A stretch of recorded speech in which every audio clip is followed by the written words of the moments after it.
ሸርሙጣ የወለደች ሴት የዲቃላ እናት ናት። ያን ዲቃላ እና ዲቃላ የሞከርኩኝ ነው።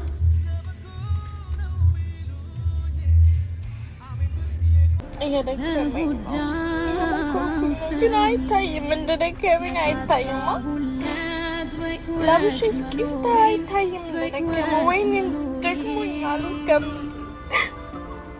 የሞከርኩኝ ነው። በቃ ሁሉ አስደስት የሞከርኩኝ ነው፣ ግን አልቻልኩም። በቃ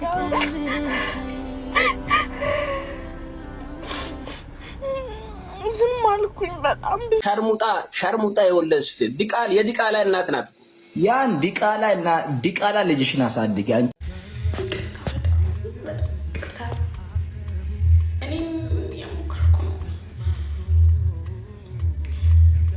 እኔም የሞከርኩኝ ነው።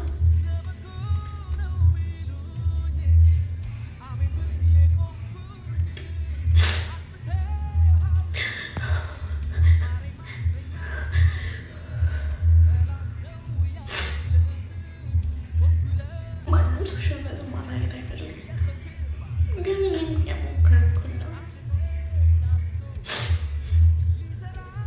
እስካሁን የሞከርኩት ተሳክቶልኛል። ለምን ተሰደብኩ አይደለም፣ በጣም ተሰድቤያለሁ። ሶሻል ሚዲያ ላይ ስመጣ መጀመሪያ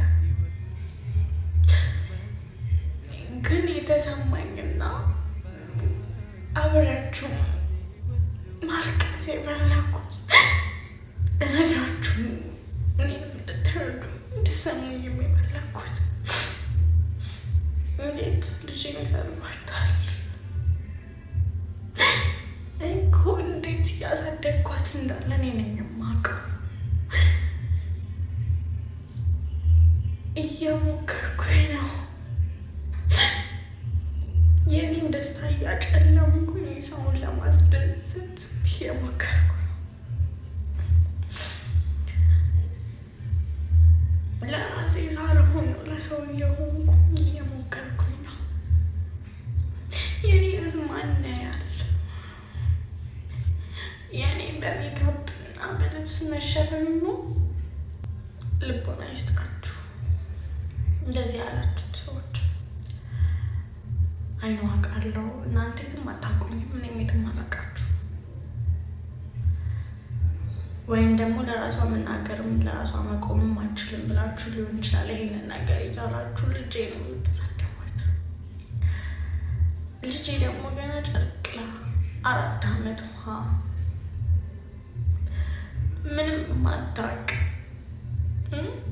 እንደዚህ ትክክል ምንም ማታውቅ አባቷም እናቷም እህቷም አያቷም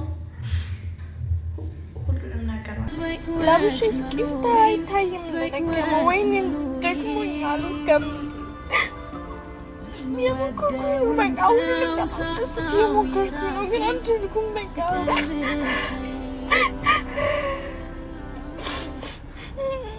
ዝም አልኩኝ በጣም ብዙ ጊዜ፣ ግን አልቻልኩም። አሁን ላይ ደግሞ እየደከመኝ ነው። እውነቴን ነው። እንዴት ልንገራችሁ ቤተሰቦቼ? ያው ምንም ቤተሰብ የለኝም ከእናንተ ውጭ። አሁን ደግሞ ግን እየሰለቸኝ ነው። ህይወት መግፋት ራሱ ከብዶኛል። ህይወቴ ከብዶኛል፣ አስጠልቶኛል።